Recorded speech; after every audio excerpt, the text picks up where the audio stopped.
Can you come get me? The abused maid called the billionaire. What he saw broke him.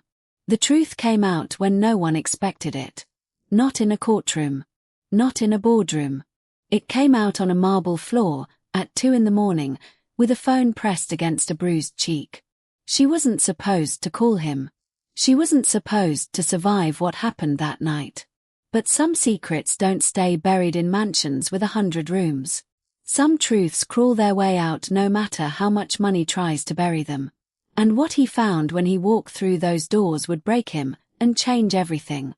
Hey, welcome back to the channel. Before we start, tell me, where are you watching from today? Drop your country in the comments. I'd love to know who's with me tonight. This one is emotional, so grab something warm to drink, because tonight's story is about a maid who had nothing left to lose, and a billionaire who was about to lose everything he thought he had. Let's get into it. Elena Ramos had learned a long time ago that the truth was a luxury poor people couldn't always afford. She was 34 years old, and most days she felt closer to 60. Not because of her body, she was still strong, still capable of scrubbing floors for 10 hours straight without complaint, but because of the weight she carried. A single mother. A 8-year-old son named Matteo waiting for her every night in a small rented apartment on the far edge of town, where the buses stopped running after 9 and the heater rattled like it was trying to tell her something. She worked as a housekeeper. No, that word was too small for what she did. She was the quiet engine that kept the Cross estate running. 22 rooms. 4 staff members under her supervision. A household worth more than she would earn in 300 lifetimes. The house belonged to Nathaniel Cross. At 34, Nathaniel was one of the youngest self-made real estate moguls in the country, a man whose name appeared on magazine covers with headlines like "The Billionaire Who Builds Cities" and "Cross Holdings, the empire nobody saw coming." He had built his fortune from nothing, no trust fund, no family name to open doors, just relentless work and an instinct for spotting value where others saw ruins. He was known in business circles for being fair. Firm, but fair. He paid his staff more than the industry standard. He remembered their names. He remembered their children's names. He did not know, yet, what was happening in his own house when he wasn't home. Elena had worked for him for 3 years. In that time, she had learned the rhythms of the Cross estate the way a sailor learns the moods of the sea, when to be invisible, when to be present, when a room needed silence and when it needed the soft clink of a coffee cup set down at exactly the right moment. Nathaniel treated her with a respect she rarely received anywhere else.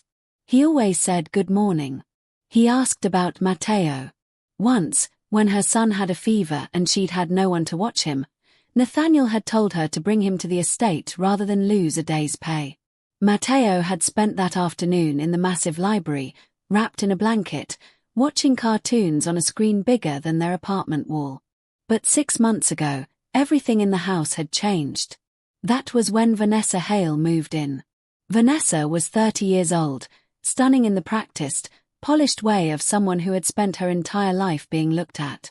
She came from old money that had quietly run dry, a fact she guarded like a state secret, and when she met Nathaniel at a charity gala, something in her had recognized an opportunity the way a hawk recognizes movement in tall grass. Within 4 months, there was a ring. Within 6, she had moved into the estate, and the household staff had learned a new word for their daily vocabulary. Careful. Careful with the vases. Careful with the schedule. Careful with Vanessa's moods, which shifted like weather nobody could predict. Elena noticed things. It was her job to notice things. Which room needed attention, which flowers were wilting, which staff member seemed overwhelmed. And what she noticed about Vanessa, from the very first week, was that the woman's kindness had a light switch. It was warm and radiant when Nathaniel was in the room. The moment his car left the driveway, something else emerged, colder, sharper, impatient with anyone who couldn't offer her anything. "You missed a spot," Vanessa said one morning, gesturing to a windowsill that Elena had cleaned 20 minutes earlier. Elena said nothing, simply went back and wiped it again, though there was nothing there to wipe. That was the thing about this job. You learned to swallow words. You learned that your paycheck depended on your silence, and silence became a kind of survival skill, the same way holding your breath underwater keeps you alive a little longer. But Elena had also learned something else in her years of cleaning other people's houses. She had learned to see. To really see. And lately, she had started seeing things that made her stomach twist with a feeling she couldn't quite name. A phone Vanessa guarded too closely. A locked drawer in the guest room that hadn't been locked before. Whispered calls that stopped the second Elena entered a room. A visitor, a man Elena didn't recognize, who came to the side entrance twice while Nathaniel was traveling, and left within the hour, always before dark. Elena told herself it wasn't her business.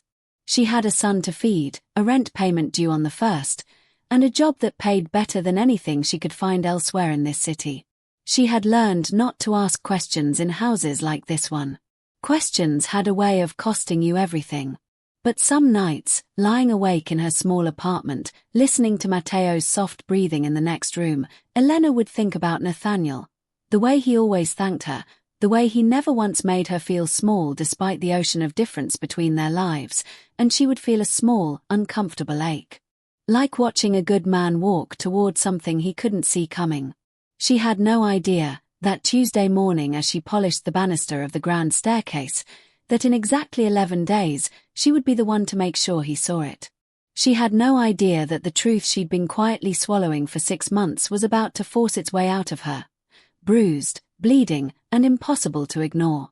The visitor came again on a Thursday. Elena was in the East Wing, changing linens in the guest suite, when she heard the low hum of a car pulling into the private side entrance, the one used by deliveries, not guests. She glanced out the window out of habit and saw the same black sedan she'd seen twice before. The same man stepped out, tall, dark-haired, dressed in a way that suggested money but not the kind of money that belonged in this house. He moved like someone who knew exactly where he was going. Nathaniel was in Chicago that week, closing a deal on a new development. Elena knew his schedule better than her own some weeks. She had to, in order to manage the house properly. He would not be back until Sunday. She told herself, again, that it wasn't her business. She kept working. But 20 minutes later, walking past the study to deliver fresh towels to the hallway closet, she heard Vanessa's voice through the partially closed door, not the honeyed, camera-ready voice she used in public, but something lower, sharper, almost desperate. "I told you, not here, not while the staff." Elena didn't stop walking. She didn't slow down. But the words followed her down the hallway like smoke, curling into corners of her mind she couldn't shake loose. That evening, after the visitor's car had gone, Elena was collecting glasses from the sitting room when she found something on the side table. A phone, not Vanessa's usual sleek white one, but a second phone, black, cheap, the kind people bought when they didn't want a purchase connected to their name. It buzzed once as Elena reached for the glass beside it. A text notification lit the screen for half a second before going dark again. Elena didn't read it. She wanted to be clear with herself about that. Later, when everything came apart, she did not read it. She saw only 3 words before the screen dimmed, words she hadn't meant to see, words that arrived in her vision the way lightning arrives, without permission, before the wedding. She set the glass down. She left the room. She told herself, once more, that it wasn't her business. But 2 days later, everything changed. It happened in the kitchen, in the quiet hour after breakfast when the house settled into its afternoon rhythm. Elena was organizing the pantry when Vanessa appeared in the doorway, and something in her face made Elena's stomach drop before a single word was spoken. "Did you touch my phone?" Vanessa asked. Her voice was calm. Too calm. "No, Elena said. And it was the truth. I only moved a glass." "You're lying to me." Vanessa stepped further into the kitchen, arms crossed, eyes narrowed in a way Elena had never seen directed at her before. Not irritation, not the usual cold impatience, but something closer to fear wearing the mask of anger. "That phone was locked in my room. Someone went through my things." "I would never go through your things," Elena said, and she meant it with her whole chest, because in 3 years she had never once crossed that line, Not even when curiosity gnawed at her, not even when instinct told her something in this house was rotting from the inside. "Everyone in this house reports to me," Vanessa said, her voice climbing now. "And I will not have the help snooping through my personal belongings and gossiping to Nathaniel about things they don't understand." The word help landed like a slap on its own. Elena straightened, some old dignity rising in her despite the fear pooling in her stomach. "I don't gossip, Miss Hale. I've never said a word about anything in this house to anyone." It was true. But the way Vanessa's eyes flickered, just for a moment, told Elena that the woman didn't believe her. Or worse, that the woman couldn't afford to believe her, whether it was true or not. "Watch yourself," Vanessa said quietly, and the quiet was somehow more frightening than the shouting had been. "You have no idea what you could lose." She turned and left the kitchen, her heels clicking against the marble in a rhythm that sounded, to Elena's ears, disturbingly like a countdown. That night, Elena sat at her small kitchen table after Matteo had gone to sleep, staring at nothing, running the conversation over and over in her mind. She thought about quitting. She thought about how much she needed this job, how Matteo needed new shoes for school, how the rent was due in 9 days and her savings account held exactly $412. She thought about Nathaniel, somewhere in Chicago, shaking hands and signing contracts, utterly unaware that the woman he was about to marry was hiding something dangerous enough to threaten a housekeeper into silence. Elena didn't know yet what that secret was. Not fully. But she knew, with the quiet certainty of someone who had spent her life reading rooms other people couldn't afford to read carefully, that it was only a matter of time before it came apart. She just didn't know that when it did, it would be her body that absorbed the impact. 3 days later, Nathaniel came home early. 2 days ahead of schedule, a surprise even to his own staff. And that was the night everything Elena had been swallowing for 6 months finally broke the surface. Nathaniel's flight landed at 9 p.m., a full 2 days before anyone expected him. The Chicago deal had closed faster than projected, and rather than spend another night in a hotel suite, he told his driver to take him straight home. He wanted to surprise Vanessa. He wanted, more than that, to simply be home, to sit in his own kitchen, to sleep in his own bed, to feel for a few hours like a man instead of a company. He walked in through the side entrance around 9:40, quietly, the way he always did when he didn't want to make a fuss of his arrival. The house was mostly dark except for a light in the upstairs study. He climbed the stairs, already smiling, already imagining Vanessa's surprise. He never made it to the study. He was passing the second-floor hallway when he heard it, a woman's voice, raised, cracking with an anger he'd never heard in this house before, followed by the unmistakable sound of something shattering. Then a cry. Not a scream, exactly. Something smaller, more startled, cut short. Nathaniel's instincts, honed by years of walking into rooms where deals could collapse in a single sentence, told him something was deeply wrong before his mind had fully processed why. He moved toward the sound. What he didn't know, what he would only piece together in the terrible minutes that followed, was that 20 minutes earlier, Elena had gone up to the guest suite to close the windows before a forecasted storm, exactly as she did every evening. She hadn't known Vanessa was in there. She hadn't known the black phone was sitting open on the bed, its screen lit with a message that Vanessa had been reading and rereading in a spiral of mounting panic. A message from the man in the sedan, a message that used words like exposed and can't keep doing this and he's going to find out. Elena had walked in at the exact wrong moment. She'd seen the phone. She'd seen Vanessa's face go white, then red, then something worse than either.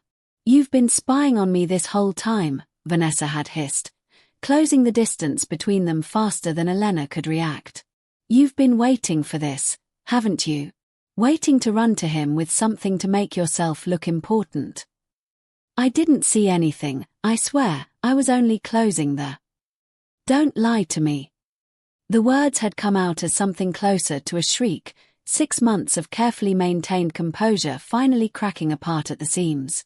Vanessa's hand had come up before Elena could step back, and the slap had landed hard enough to spin Elena halfway around, hard enough that she'd stumbled into the edge of the dresser, hard enough that the vase sitting on top of it had toppled and shattered against the floor. Elena had gone down onto one knee, one hand pressed to her stinging cheek, the other bracing against the floor, glass fragments scattered around her. And that was the sound Nathaniel heard from the hallway. The crash, and then Elena's small, startled cry. He pushed the door open just as Vanessa was standing over her, chest heaving, hand still raised as if she might strike again, and Elena on the floor, one hand pressed to a cheek that was already beginning to bloom an angry red. For a moment, no one moved. No one spoke. The three of them stood frozen in a tableau that none of them had prepared for, Nathaniel in the doorway, his suitcase still in his hand, his face draining of color as his mind tried and failed to make sense of what his eyes were showing him. Nathaniel. Vanessa's voice shifted instantly, the fury replaced by something practiced and smooth, a performance so fast it was almost impressive. You're home early. This isn't, she startled me, I didn't mean to, she was going through my things and I just reacted, it's not what it. Get out, Nathaniel said. His voice was very quiet. Nathaniel, please, let me explain. I said get out of this room. Vanessa left, but not before shooting Elena a look so cold, so full of warning, that Elena felt it land harder than the slap had. Nathaniel knelt down beside her, his suitcase forgotten, dropped somewhere in the doorway. Elena, look at me. Are you hurt? Did she? He stopped, unable to finish the sentence, as if saying it aloud would make it more real than it already was. His hands hovered near her shoulders, unsure, careful, the hands of a man who had never had to comfort someone bleeding on his own bedroom floor. Elena's eyes were wet, her breath coming in short, shaking pulls. And in that moment, kneeling on shattered glass in a mansion that wasn't hers, she made a decision that would change everything. Not just for her, but for the man kneeling in front of her, whose whole world was about to come undone. Mr. Cross, she whispered. There's something you need to know. Something I should have told you months ago. She almost didn't say it. Even then, even with her cheek throbbing and glass biting into her palm, some deep, exhausted part of Elena wanted to swallow it back down the way she always had. Wanted to say it was nothing, an accident, a misunderstanding, and go home to Matteo and never think about this house again. That was the safe thing. That was the thing that kept a woman like her employed. But Nathaniel's eyes, wide, frightened, searching hers for an explanation his mind refused to construct on its own, undid something in her. There's a man, Elena said quietly. He's been coming here. When you travel. I've seen his car twice. I heard her on the phone with him, talking about before the wedding. I found a second phone, a black one, not the one she usually carries. I didn't mean to see anything on it, Mr. Cross, I swear to you, I only saw 3 words before the screen went dark, but she thought I'd been through it, she thought I knew everything, and she. Her voice cracked, and she had to stop, pressing the back of her hand to her mouth.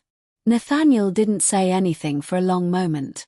His jaw was tight, his eyes fixed somewhere past Elena's shoulder, as though he were replaying the last 6 months in fast forward, searching for all the small moments he'd missed.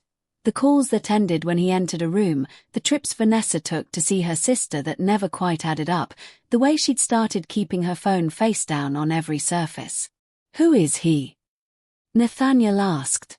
His voice had gone flat, controlled in the specific way that Elena recognized from 3 years of watching him navigate difficult business calls, the calm before he made a decision that would cost someone everything.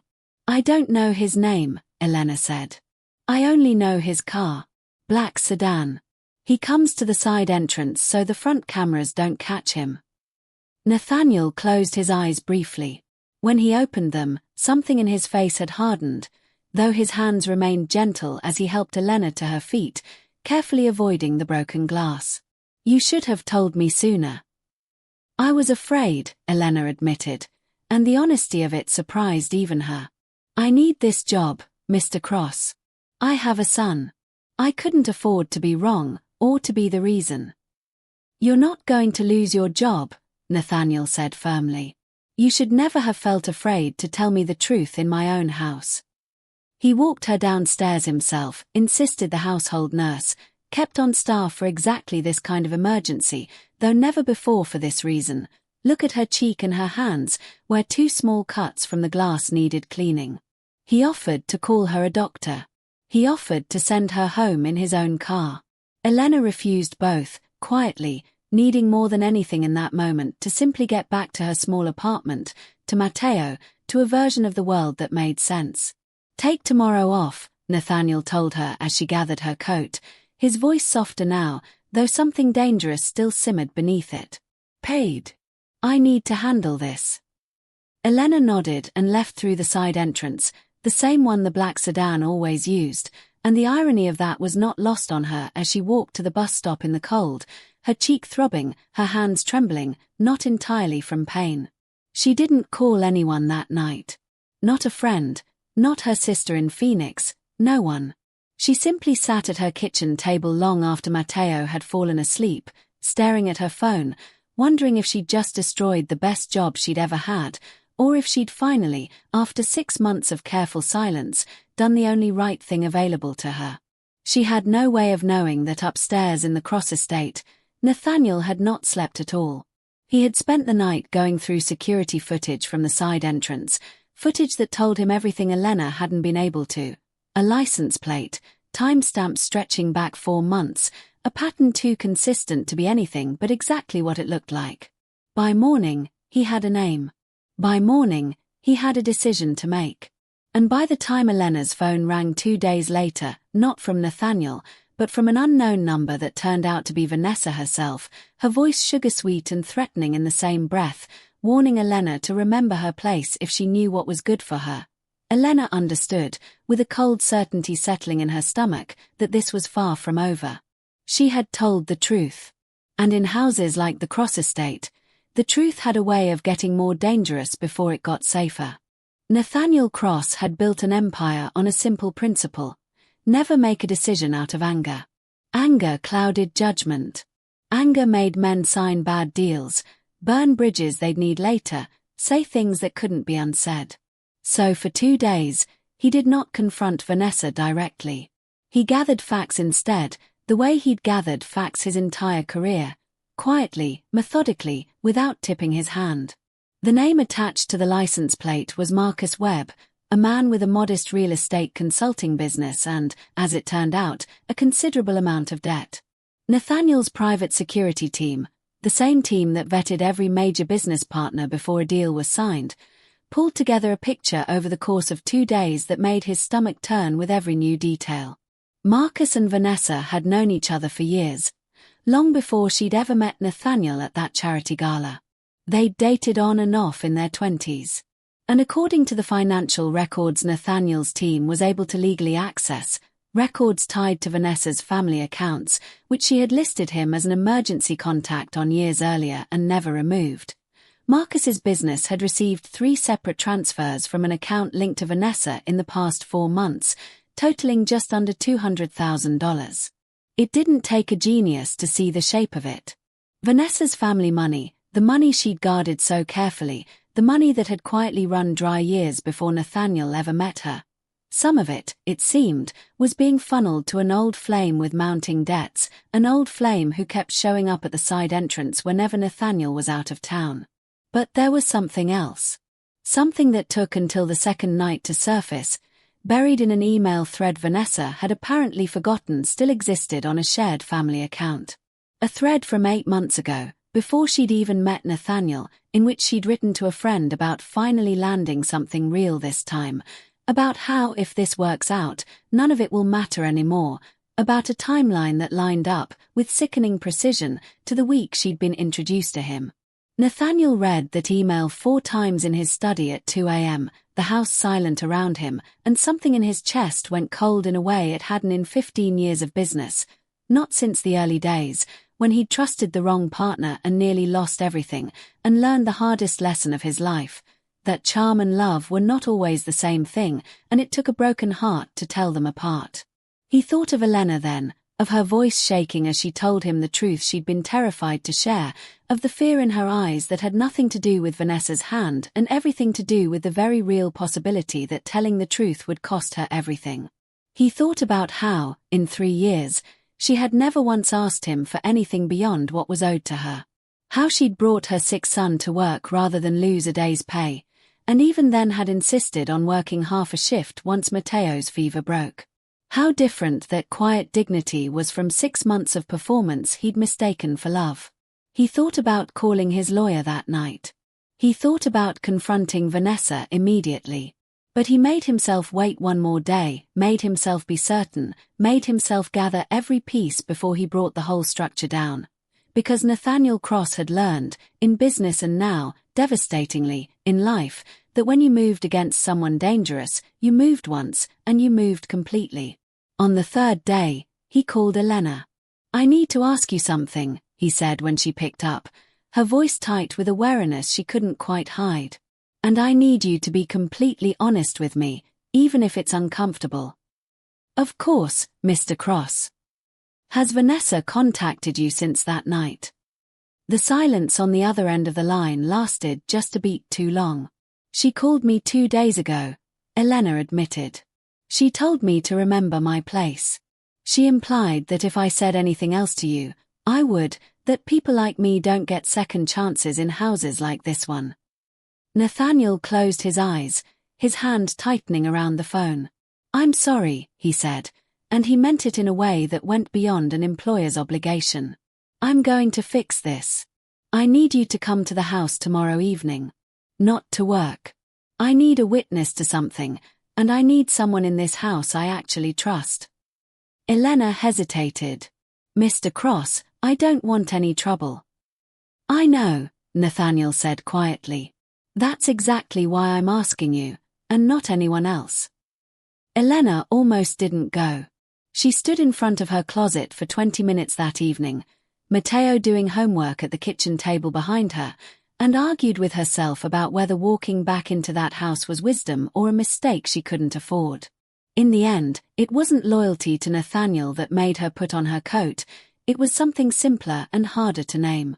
A refusal, after 34 years of swallowing her voice to survive, to swallow it one more time. She arrived at the estate just after 6, and the moment she stepped out of the ride-share car, she felt something different in the air of the place, a stillness, the kind that precedes a storm rather than follows one. Nathaniel's security team stood near the entrance, not in the usual relaxed posture of household staff but in the alert stance of men waiting for something specific to happen. Nathaniel met her at the door himself. He looked like he hadn't slept in days, the sharp lines of exhaustion carved beneath his eyes, but his expression, when he saw her, softened into something like gratitude. "Thank you for coming," he said. "I know I'm asking a lot." "What's happening tonight?" Elena asked. "The truth," Nathaniel said simply. "All of it. In front of everyone who needs to hear it." Vanessa arrived home 20 minutes later, expecting, as she always did, an evening of quiet control over her carefully constructed world. She was dressed for a charity dinner they'd planned weeks ago. A deep red gown, her hair styled, her makeup flawless, every inch of her the picture of the woman she'd built herself to be. She stopped short in the grand foyer when she saw the gathering waiting for her. Nathaniel standing at the base of the staircase, his security team positioned near the doors, and Elena, who was never supposed to set foot in this house again, standing quietly to the side. "What is this?" Vanessa asked, her voice already sharpening with suspicion. "Sit down, Vanessa," Nathaniel said. "We need to talk about Marcus Webb." The color drained from Vanessa's face so completely, so instantly, that she didn't even bother denying it at first. Her body did the confessing before her mouth could catch up and construct a lie fast enough to matter. She recovered quickly, though, her chin lifting, her eyes narrowing into the same cold fury Elena had seen the night of the slap. "I don't know what she told you," Vanessa said, jerking her chin toward Elena without looking at her. "But whatever it is, it's not true. She's been trying to turn you against me for months. She's jealous of what I have, of what we." "I have bank records," Nathaniel said quietly, cutting through the performance with a calm that was far more devastating than shouting would have been. "I have an email from 8 months ago, before we'd even met, about finally landing something real." I have security footage of Marcus Webb entering this house through the side entrance 4 times in the last 4 months, always when I was traveling. I have $200,000 of transfers to his consulting business that I'd like you to explain to me." Vanessa's mouth opened, then closed. For the first time since Elena had known her, she seemed to have run entirely out of performance. "And," Nathaniel continued, his voice dropping lower, harder, "I have a woman standing in my foyer with a bruise on her cheek that she got protecting your secret, right up until you decided to put your hands on her rather than face the truth yourself." "She was going to tell you," Vanessa started. "She should have told me months ago," Nathaniel said. "The fact that she didn't, out of fear of exactly this kind of retaliation, is on you. Everything that happened in that guest room is on you." Vanessa's eyes flicked to Elena then, and for one terrible second, the old warning flashed across her face again, the promise of consequences, the reminder of power. But something had shifted in the room, and even Vanessa seemed to sense it. The balance had tipped, irreversibly, and no amount of charm was going to tip it back. "Nathaniel, please," Vanessa said, her voice cracking now, real desperation finally breaking through the polish. "I love you. What I have with Marcus, it's complicated, it's old, it doesn't mean anything. Please, we can fix this." "You put your hand on someone who works in my home," Nathaniel said, "because she was afraid of what you were hiding. There is no version of this where we fix it." The room fell into a silence so complete that Elena could hear the soft tick of the antique clock in the hallway, could hear her own heartbeat pulsing in her still healing cheek. Vanessa tried one more time, a hand reaching toward Nathaniel's arm, a whispered please that carried none of the confidence she'd walked in with. He stepped back before she could touch him, and something about that small, deliberate movement seemed to finally break through whatever denial she'd been standing behind. "Get your things," Nathaniel said. "You have until tomorrow morning. My lawyer will be in touch about the terms." "You're going to believe her over me." Vanessa's voice rose, the desperation curdling fast into fury, and she rounded on Elena with a viciousness that made Elena's chest tighten instinctively. "You're going to throw away everything we built because a maid told you a sob story? Do you know how many women would kill to be in my position? And you're choosing her." "I'm not choosing her over you," Nathaniel said, and his voice was quieter now, almost sad, which was somehow more cutting than his anger had been. "I'm choosing honesty over a lie I've been living in for 6 months. Elena never asked me for anything. She was terrified to tell me the truth because she knew exactly what it might cost her, and she told me anyway, because it was right. You've never once, in 6 months, told me a hard truth when a comfortable lie was easier." Vanessa's mouth trembled. For one flickering moment, Elena almost felt something like pity for her, a woman who had built her entire sense of safety on being wanted, and was now watching that safety collapse in real time, in front of witnesses, in a house that had never really been hers. But then Vanessa's eyes cut back to Elena, sharp and glittering with something closer to hatred than regret, and whatever flicker of pity Elena had felt evaporated. "This isn't over," Vanessa said, low enough that only Elena, standing closest, fully caught it. "People like you don't get to win against people like me. Not really. Not in the end." "Enough," Nathaniel said sharply, stepping between them without quite seeming to realize he'd done it. "You will not speak to her again. Not tonight, not tomorrow, not ever." Vanessa's composure finally shattered entirely. She turned and fled up the grand staircase, the same staircase Nathaniel had descended a week earlier to find Elena on the floor of the guest suite, and the sound of a door slamming somewhere above them echoed through the house like a period at the end of a very long sentence. Nathaniel exhaled slowly, running a hand down his face, the exhaustion of the last several days finally catching up to him all at once. He turned to Elena, who stood quietly by the wall, her arms wrapped around herself. "I'm sorry you had to be here for that," he said. "I'm sorry you had to be here for any of it." "You don't have anything to apologize for," Elena said softly. "I do, actually." Nathaniel's voice was rough with something that sounded, to Elena's surprise, dangerously close to shame. "You worked in this house for 3 years. You watched me build a life with someone who was capable of hurting you, and you were so afraid of losing your job that you didn't feel safe telling me. That's not a failure on your part, Elena. That's a failure of the kind of employer I was, if you felt you couldn't trust me with the truth until it cost you a bruised face. Elena didn't have an answer for that.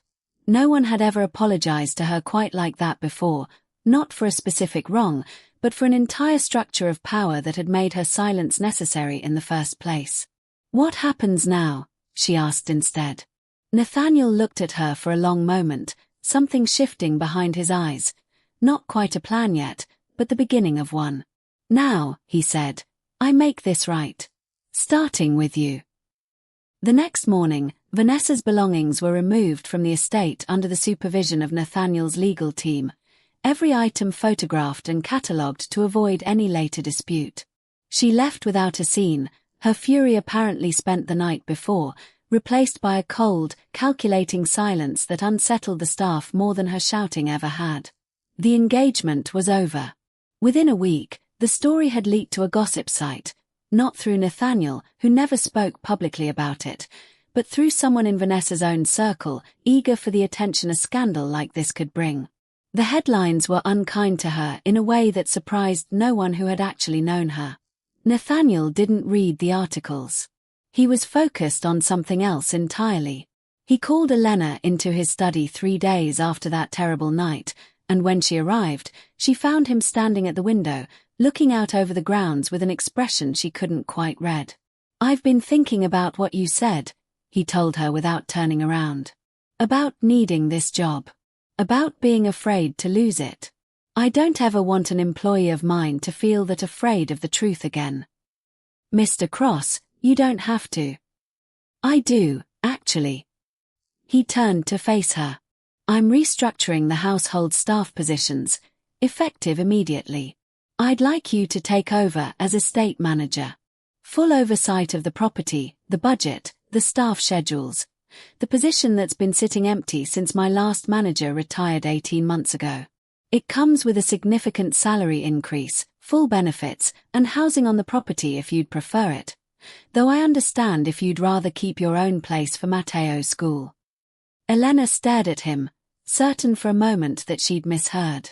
Mr. Cross, I don't have the experience for.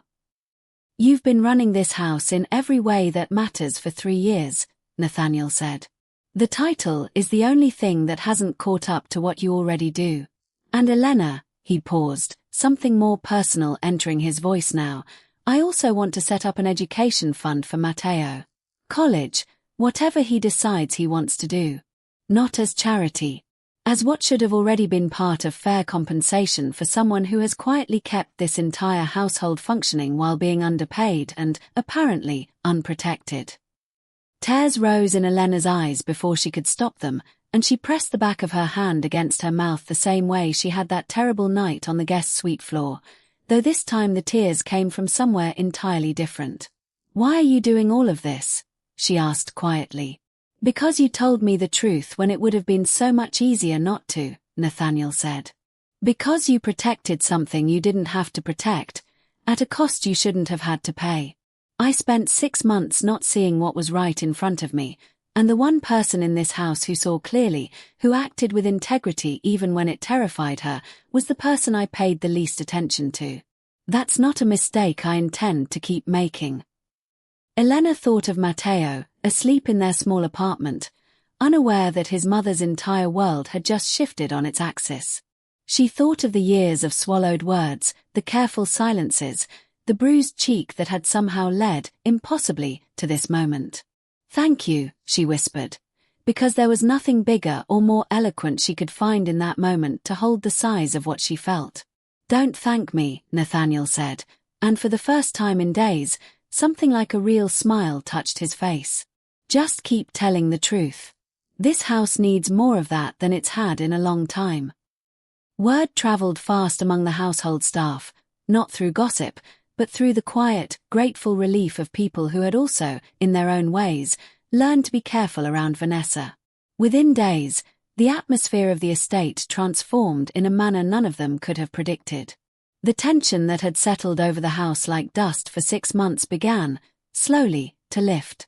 Elena's promotion came with challenges she hadn't anticipated. Budgets to review, contracts to negotiate, a staff of people who had known her as a colleague and now needed to see her as a manager. She approached it the way she approached everything, with a quiet, steady diligence that won over even the most skeptical members of the household within a matter of weeks. She remembered, in every decision she made, what it had felt like to be unheard, and she made certain that no one under her supervision would ever feel that particular kind of fear again. Matteo, for his part, could not quite understand the scale of what had changed, only that his mother came home some evenings looking lighter than he'd ever seen her, that there was talk of a bigger apartment, that a woman named Miss Elena, his own mother, was now, apparently, in charge of an entire mansion. He was mostly excited about the library. Nathaniel, meanwhile, threw himself into work with a renewed, almost frantic energy in the weeks following the engagement's collapse, the way people often do when they need somewhere to put the pieces of themselves that a betrayal has scattered. But something had shifted in him too, a quieter attentiveness, a habit of noticing the people around him in a way he perhaps hadn't before Elena's honesty had cracked something open in him. He began stopping by the kitchen some mornings, not for coffee brought to him, but to make it himself, to talk with the staff about their families, their weekends, their lives beyond the walls of his house. It was a small thing. But small things, Elena had come to understand, were often the truest measure of a person's character. Not the grand gestures, but the ordinary kindnesses repeated day after day, when no one was watching and nothing was being performed. Marcus Webb's business, it turned out, collapsed under the weight of debts he could no longer disguise once Vanessa's financial support dried up entirely. Vanessa herself resurfaced months later at another gala, in another city, on the arm of another wealthy man. The pattern, it seemed, was simply the shape of her life, repeating itself in whatever room would still have her. Nathaniel felt, when he heard the news through a mutual acquaintance, not anger, but something closer to a distant, faded sadness for the person Vanessa might have been if she'd ever chosen honesty over performance. He didn't dwell on it. He had, by then, built a different kind of life to dwell in instead. A year passed. Elena stood in the doorway of what was now her office on the ground floor of the Cross estate, a room that had once been a storage space, converted at her own request into something functional rather than grand, because grandness had never been what she needed. On her desk sat a photograph of Matteo, now 9, grinning gap-toothed in his first day of 4th grade picture, taken outside the new apartment she and her son had moved into 6 months earlier. Bigger, safer, closer to his school, paid for by a salary that finally reflected the work she had always quietly done. The bruise on her cheek had healed within 2 weeks of that terrible night, but something else had healed more slowly, more completely, over the year that followed, a belief, buried under years of learned silence, that her voice mattered. That the truth, however frightening, was worth more than the safety of staying quiet. Nathaniel stopped by her office that afternoon, as he often did, not as her employer checking on business but as something that had, over the months, become an easy, comfortable friendship built on the kind of trust neither of them had expected to find in each other's lives. "The Hendricks contract is finalized," he said, dropping into the chair across from her desk. "Good work getting the vendor terms renegotiated."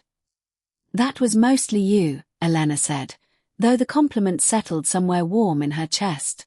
"It really wasn't." He smiled, and it was easy now, unguarded, nothing like the careful, performing smiles that had filled this house a year earlier. "You know, I used to think running this estate was about making sure everything looked perfect. The right flowers, the right schedule, the right people in the right rooms. It took almost losing everything to understand that a house isn't the walls or the marble floors. It's the people who tell you the truth even when it's hard. I had that in front of me for 3 years and almost missed it." Elena looked at him for a long moment, thinking of everything the past year had held, the fear, the healing, the slow rebuilding of a life she'd once thought had no room left to grow. "I think," she said quietly, "we both learned that the hard way." "Yeah," Nathaniel said. "We did. If there's one thing this story taught me, it's this: The truth doesn't always arrive gently. Sometimes it arrives bruised and frightened and on its knees on someone else's floor. But it always arrives. And the people brave enough to speak it, even when their voice shakes, even when they have everything to lose, those are the people who end up changing everything for themselves and for everyone around them. Elena didn't have money, or power, or a name anyone recognized. What she had was courage.